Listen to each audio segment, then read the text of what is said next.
జననమునకు కారణమైనటువంటి మన్మధుణ్ణి మూడవ కంటి మంట చేత కాల్చినవాడు వాడే. మరణమునకు కారణమైనటువంటి యమధర్మరాజు గారి వక్షస్థలం మీద ఎడంకాలు పెట్టి తన్ని చంపినవాడు వాడే.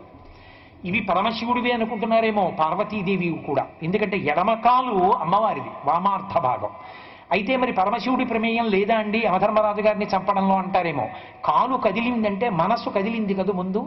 మనసు పార్వతీదేవిదా పరమేశ్వరుడిదా? ఇద్దరిదీని. అందుకని మనసు ఇద్దరిది కాబట్టి కాలు కదపడంలో ఆజ్ఞ ఇద్దరిది కాబట్టి ఇద్దరికీ సమానంగా చెందుతుంది. మూడవ కన్ను ఒక్క పరమేశ్వరుడికే లేదు, పార్వతీదేవికి కూడా ఉంది. త్రయా హృత్వా వామమ్మ పరిపరితృప్తేన మనసా అని శంకరాచార్యులు వారి సౌందర్యలహరిలో చెప్తూ, అమ్మవారికి పరమేశ్వరుడికి మూడవ కన్ను ఇద్దరికీ చెందినటువంటి ఆస్తి, ఆ త్రిలోచనం. అందుకే కార్తీక మాసంలో వచ్చేటటువంటి తృతీయ నాడు త్రిలోచన గౌరీ వ్రతము అనే ఒక వ్రతం. ఆ వ్రతంలో ప్రత్యేకంగా కొన్ని పువ్వులతో పూజ చేస్తారు అమ్మవారికి.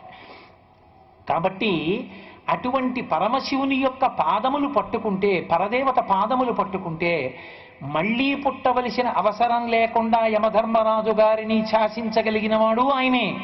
మళ్ళీ పుట్టవలసిన అవసరం లేకుండా మన్మధుణ్ణి నిగ్రహించగలిగిన వాడు ఆయనే.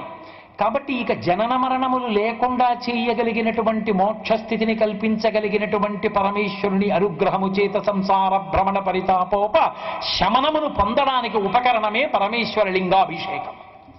ఆ అభిషేకము చేత బాహ్యమునందు ఐశ్వర్యమును పొందొచ్చు, లోకశాంతిని సాధించవచ్చు, ఆంతరమునందు ప్రశాంతంగా హాయిగా సంసార భ్రమణ పరితాపోపశమనము నుండి దూరమై జ్ఞానమును పొందడానికి కావలసినటువంటి అర్హతని సంపాదించుకోవచ్చు. ఇన్నిటికీ ఉపాసనా కాలం కాబట్టి ఇప్పుడు చేసినటువంటిది ఏదైనా కూడా ద్విగుణీకృతమైన ఫలితాన్ని ఇవ్వగలదు. కాబట్టి కార్తీక మాసంలో సమాన స్థాయిలో ఇటు పరమశివుడి పూజ, అటు శ్రీ మహావిష్ణువు యొక్క పూజ ఏ విధమైనటువంటి భేదం లేకుండా, ఏ విధమైన అరమరికలు లేకుండా ఒక్కటైనటువంటి భగవత్తత్వంగా మనసు లోపల భావన చేస్తూ చక్కగా ఆ శివకేశవుల స్వరూపంగా ఇద్దరినీ కూడా ఆరాధించేటటువంటి కాలం.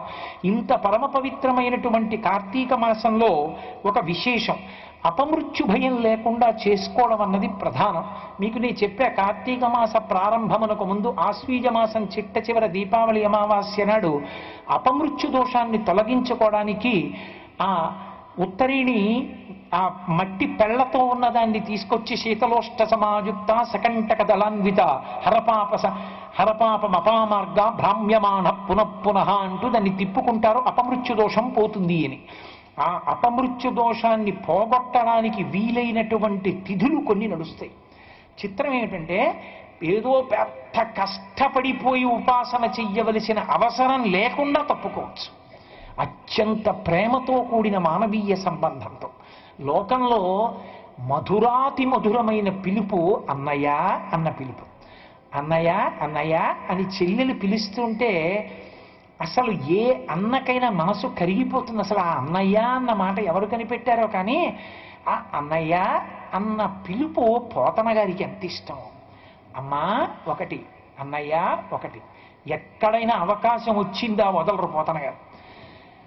అన్నవు నీవు చెల్లెలికి అక్కట చీరలు మడలిచ్చుటో మన్నన చేయుటో మధుర మంజుల భాషలను ఆదరించుటో చేయక మిన్నుల మ్రోతలే నిజము మేలని చంపకుమన్న మాని రావన్న తగదన్న సహింపుమన్న వేడెదన్ అంటాడు వసుదేవుడు.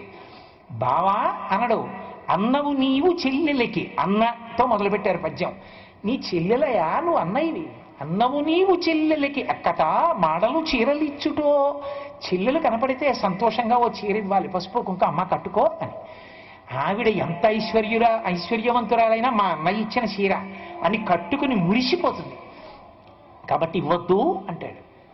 పిచ్చి తల్లి దేవకీదేవి కంసుడు వచ్చి బిడ్డని లాగేస్తుంటే ఆవిడ ఆ కంసుడి వంక చూసి అంటుంది, అన్న చెమింపు మన్న తగదల్లుడు కాడిది మేన కోడలవు మన్నన చేయుమన్న విను మానిని చంపుట రాచపాటి కాదన్న సుకీర్తివై మనగదన్న మహాత్ములు పోవు త్రోవ పోవన్న భవత్ సహోదరి కదన్న నిను శరణంబు వేడదన్ అంటుంది. 1కి 10 మాటలు అన్నయ్య అన్నయ్య అన్నయ్య అంటుంది. ఆ అన్నయ్య అన్నయ్య అన్నయ్య అంటే కరిగిపోతాడు. అది ఎక్కడవనివ్వండి ఆ అనుబంధం అంతే. మీకు సాధారణంగా గమనిస్తే దేవతలకి కూతుళ్ళు ఉండడం అన్నది తక్కువ ఉండదు. ఒక్క సూర్య భగవానుడు మాత్రం ఓ కొడుకుని కూతుర్ని కన్నాడు. యమున కూతురు, యముడు కొడుకు. యమున ముందుకు వెళ్ళిపోతుంది, వెనక్కి రాదు. కాలమునకు గుర్తు యమున. కాలమునందు ఎవరు పడిపోవాలో వాళ్ళని అరమరిక లేకుండా పడగొడతాడు యముడు. ఎంత యమున యముడు మనం వినడానికి కొంచెం బాధగా అనిపించినా వాళ్ళిద్దరూ అన్నా చెల్లెలు. అసలు నిజంగా ఆయన చేసిన దోషమేం లేదు. ఎందుకంటే మహానుభావుడు శరీరంలోంచి విడిపించకపోతే వృద్ధాప్యంలో ముసలి శరీరాన్ని పట్టుకుని ఏం చేస్తావు, విడిపించి కొత్త శరీరంలో ప్రవేశపెడుతున్నాడు. అందుకే మృత్యువు దేవత అన్నారు. నోములు వ్రతాలు లేకపోయినా ఆవిడ దేవతా స్వరూపం మృత్యువు. కాబట్టి ఆ యమునకి కోరిక మా అన్నయ్య వస్తే బాగుండని. ఆయనకి ఖాళీ ఎక్కడ ఉంటుంది పాపం, వస్తాడా? ప్రతి క్షణం అలా పంపుతూనే ఉండాలి, పడగొడుతూనే ఉండాలి, తీసుకొస్తూనే ఉండాలి, పాపపుణ్యాలు విచారణ చేస్తూనే ఉండాలి, వింటూ ఉండాలి, శిక్షలు వేస్తుండాలి. కలెక్టర్ అండ్ మెజిస్ట్రేట్ లాగా ఆయనే న్యాయస్థానం, ఆయనే తీర్పులు, ఆయనే శిక్షలు, ఆయనే తీసుకొస్తుండడాలు. ఎన్ని పనులు ఆయనకి. వస్తానమ్మా అంత ఖాళీ ఎక్కడుందనేవాడు. ఎందుకో బుద్ధి పుట్టింది పాపం, ఇన్ని మాటలు అడుగుతోంది, వెళ్ళొద్దు. అసలు యమదంస్ట్ర బయటికి వచ్చే కాలం కార్తీక మాసం అయినా కూడా చెల్లెలు ఇన్ని మాటలు పిలుస్తోందని చెల్లెలింటికి భోజనానికి వెళ్ళాడు. అన్నయ్య వచ్చాడు, పరమ ప్రేమతో అన్నం పెట్టింది, భోజనం చేశాడు. చేసి మరి చెల్లెలకి ఏమైనా మాడ ఇవ్వద్దు, కోరిక తీర్చద్దు. ఆయన అన్నాడు, అమ్మ ఏం కావాలి చెప్పిస్తానన్నాడు. అంటే చెల్లెలంది, అన్నయ్య నీ పేరు చెప్పేటప్పటికి లోకం అంతా భయపడుతూ ఉంటుంది. నువ్వు ఎంత ధర్మరాజు అయినా, ఎంత ధర్మాత్ముడు అయినా మా అన్నయ్య యమధర్మరాజు గారని చెప్పి బాబోయ్ అంటారు. ఓసారి చూడ్డానికి వస్తామని ఎవరు అనరు అన్నయ్య. అందుకని నిన్ను నేను ఒక్క వరం అడుగుతున్నాను. ఈ కార్తీక మాసంలో వచ్చినటువంటి శుక్లపక్ష విధియ నాడు నువ్వు నా ఇంటికి వచ్చి భోజనం చేశావు. ఏ అక్క చెల్లెలు ఇంటికి ఏ అన్నదమ్ముడు వెళ్ళి అన్నం తిన్నా వాడి జోలికి నువ్వు వెళ్ళకు, అపమృత్యు దోషం ఇవ్వకు. అపమృత్యు దోష నివారణార్థం వాడు ఏ మృత్యుంజయ హోమమో రుద్రాభిషేకమో చేసుకుంటే కరుణించినట్టుగా అక్క చెల్లెలు చేతి అన్నం తింటే వదిలిపెట్టాయన్నయ్య అంది. అమ్మా ఎంత గొప్ప కోరిక కోరావమ్మా, ఇందులో కూడా అన్నయ్య మీద ప్రేమే.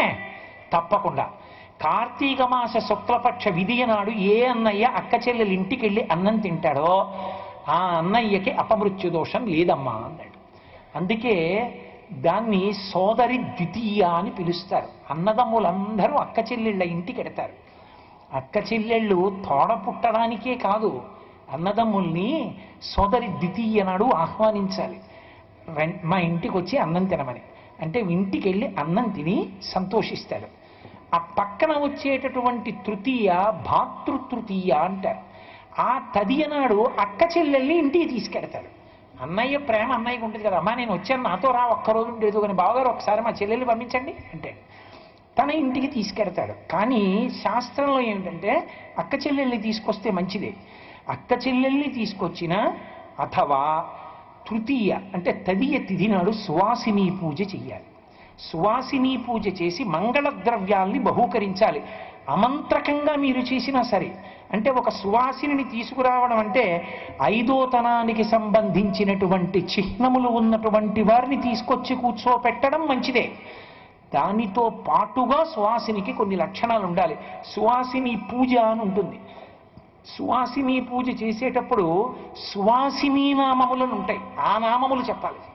సువాసిని నామములు అంటే భర్తకి సేవ చెయ్యడంలో గొప్ప అనురక్తి కలిగినది, గురుభక్తి పరాయణురాలు, వేదము యందు విశ్వాసమున్నది, ఎప్పుడూ పురాణంలో ఉండేటటువంటి విషయాల్ని వినడంలో అనురక్తి కలిగినది, బంధువుల్ని పోషించేది, అతిథుల్ని పరమ ప్రేమతో మర్యాదతో చూసే లక్షణం ఉన్నది, కడుపున సంతానం కలిగి ఆ సంతానము నష్టము కాకుండా బ్రతికి ఉన్నటువంటి పిల్లలతో సంతోషంగా గడుపుతున్నది, అన్నిటినీ మించి బంధువులకు అన్నం పెట్టడంలో బంధువుల యొక్క పిల్లలు ఇంటికి వచ్చినప్పుడు తన పిల్లల్లా ప్రేమించి పోషించగలిగినది, ఇటువంటి లక్షణములు ఉన్నటువంటి సువాసినికి సువాసిని నామములతో పూజ చేస్తారు. ఆమె పాదములు పళ్ళెంలో పెట్టి కడిగి తీర్థములు లోపలికి పుచ్చుకుంటారు. సువాసిని పాదోదకం అంటే పరదేవతా పాదోదకమే.